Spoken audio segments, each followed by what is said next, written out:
بسم اللہ الرحمن الرحیم اعوذ باللہ من الشیطان الرجیم بسم اللہ الرحمن الرحیم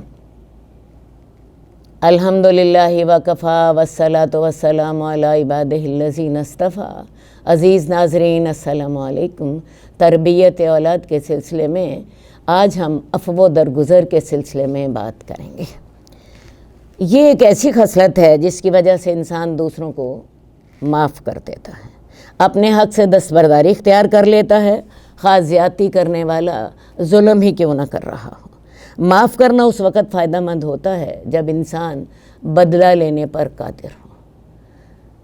اللہ تعالیٰ نے رسول اللہ صلی اللہ علیہ وآلہ وسلم کو حکم دیا تھا، خذ العفو وامر بالعرف، تو معاف کرنے کو اختیار کر، نیکی کا حکم دے، اور وَأَعْرِضْ عَنِ الْجَاهِلِينَ، جاہلوں سے منہ موڑ لے۔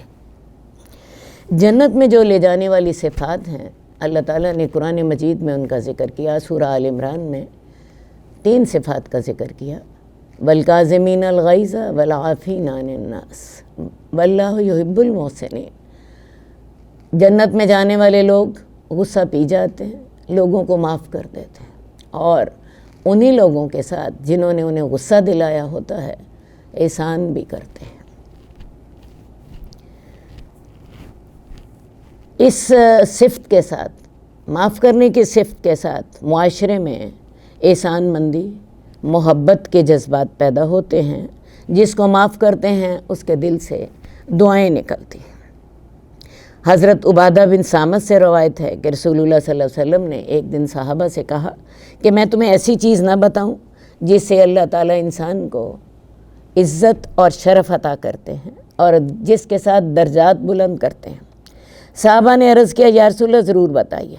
آپ نے فرمایا، جو شخص تمہارے ساتھ جہالت سے یعنی بری طرح پیش آئے، تم اس کے ساتھ تحمل اور بردباری سے پیش آؤ۔ وہ غصہ کر رہا ہے، تم ٹھنڈے رہ کے اس کی بات کا تحمل کے ساتھ جواب دو۔ جو تم پر ظلم کرے اس کو معاف کر دو، اور جو تمہیں محروم رکھے تم اس کو دے دو۔ 3 صفات آپ نے بتائیں، اور تینوں صفات بہت بڑی صفات ہیں۔ پہلی صفت یہ تھی کہ جو تمہارے ساتھ برائی کرے تم اس کے ساتھ تحمل اور بردباری سے پیش آؤ۔ دوسری، جو تم پہ ظلم کرے اس کو معاف کر دو۔ جو تمہیں محروم کرے، تمہیں نہ دے، تم اس کو دے دو۔ اور چوتھی صفت آپ نے یہ کہی تھی کہ جو تمہارے ساتھ قطع رحمی کرے اس کے ساتھ صلہ رحمی کرو۔ اور ان 4 صفات کو آپ نے عزت و شرف بلند کرنے کا اور درجات کی بلندی کا ذریعہ بتایا تھا۔ ان میں سے ہر ایک صفت اپنے اندر بہت اہم ہے۔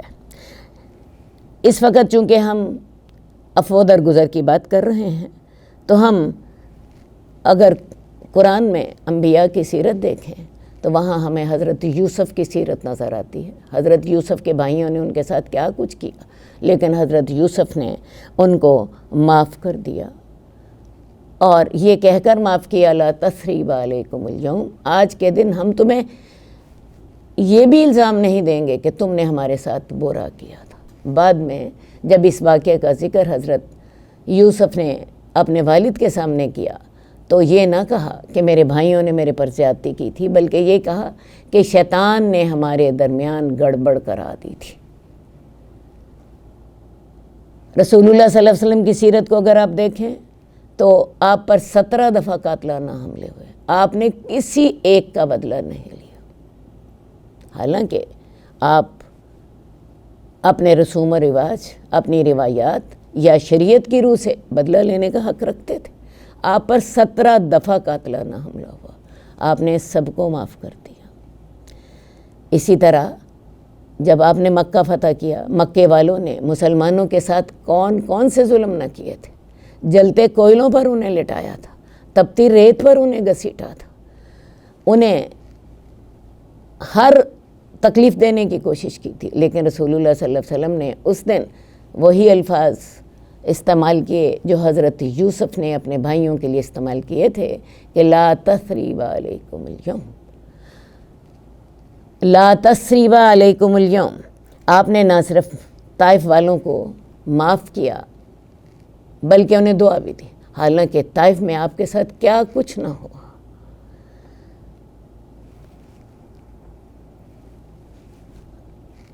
آخر میں ایک بات آپ سے ضرور کہوں گی، اپنے بچوں کی تربیت کرتے وقت انہیں یہ صفت ان کے اندر ضرور ڈالیے اور انہیں بتائیے کہ لوگوں کو معاف کریں تاکہ اللہ تمہیں معاف کر دے۔ لوگوں کو معاف کریں، لوگوں کو معاف کرنا سیکھیں تاکہ اللہ ہمیں معاف کر دے۔ لیکن پھر بات وہی ہے، اس کے لیے والدین کو معاف کرنے والا ہونا چاہیے، کیونکہ بچے انہی سے ہی سب کچھ سیکھتے ہیں۔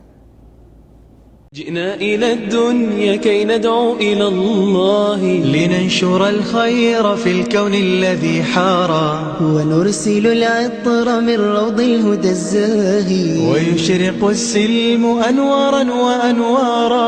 جئنا إلى الدنيا كي ندعو